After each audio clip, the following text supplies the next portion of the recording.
গোপালগঞ্জের কাশিয়ানী উপজেলায় জ্বালানি সংকটে চরম ভোগান্তিতে পড়েছেন কৃষক ও সাধারণ মানুষ।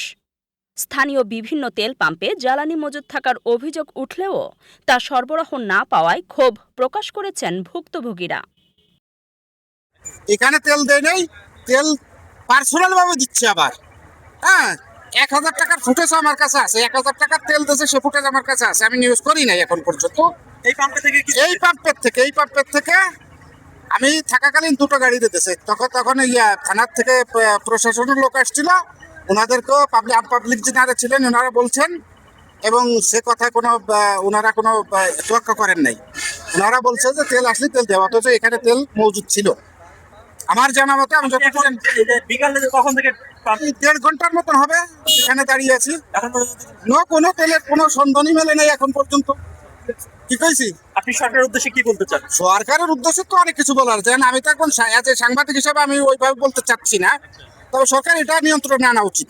আমি মনে করি যে এটা নিয়ন্ত্রণে আনা উচিত, এবং মনে হয় যে 24 ঘন্টা যদি তেল ডেলিভারি দেয়, তো সেক্ষেত্রে আমার মনে হয় ভিড়টা একটু কম হবে।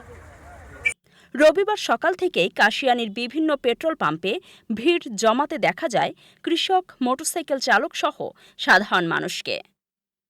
অনেকেই অভিযোগ করেন, পাম্পে তেল থাকা সত্ত্বেও নানা অজুহাতে তা বিক্রি করা হচ্ছে না। চলে যাব, প্রয়োজনে আমি হাইটে যাব, তারপরে বাইক চালাবো। এখন তেল না হলে তো চালাইতে পারবো না, আমরা তো ট্যাক্স দিয়ে চালাচ্ছি, এখন তেল তো দিতেছে না।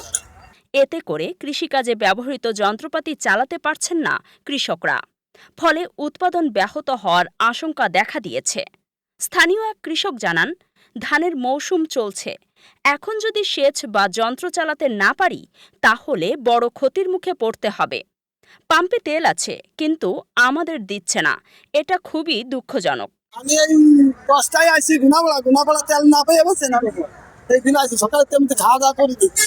এনে তেলের জন্য আমি 6 দিন আমি মেশিন চালাই না, বলছেন এত সুন্দর দাম হয়েছে। 6 দিন তেল না পাতে 6 দিন না, আমি তেল পাই না। আমি আইসে কাঁদতেছি যে আমার একটু তেল দেন, তেল দেবে না। পর্যন্ত স্লিপ নিয়েছে, বলছে আমার তো স্লিপ নেই, তাও দেখছে না, বলছে না কি করবো, করার কিছু না।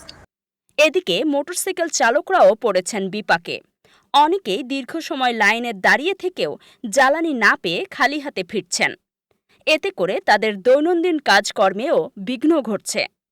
স্থানীয়দের দাবি, কিছু অসাধু ব্যবসায়ী কৃত্রিম সংকট তৈরি করে জ্বালানি মজুত করে রাখছে, যাতে পরবর্তীতে বেশি দামে বিক্রি করতে পারে। বিষয়টি দ্রুত তদন্ত করে প্রয়োজনীয় ব্যবস্থা নেওয়ার জন্য প্রশাসনের প্রতি জোর দাবি জানিয়েছেন তারা। এ বিষয়ে সংশ্লিষ্ট কর্তৃপক্ষের হস্তক্ষেপ কামনা করে এলাকাবাসী বলেন, দ্রুত সমস্যার সমাধান না হলে কৃষি ও সাধারণ মানুষের জীবনযাত্রায় মারাত্মক প্রভাব পড়বে। কাশিয়ানীর এই জ্বালানি সংকট শুধু স্থানীয় সমস্যা নয়, বরং কৃষিনির্ভর অর্থনীতির জন্যও একটি বড় হুমকি হয়ে দাঁড়াতে পারে, এমনটাই মনে করছেন সচেতন মহল।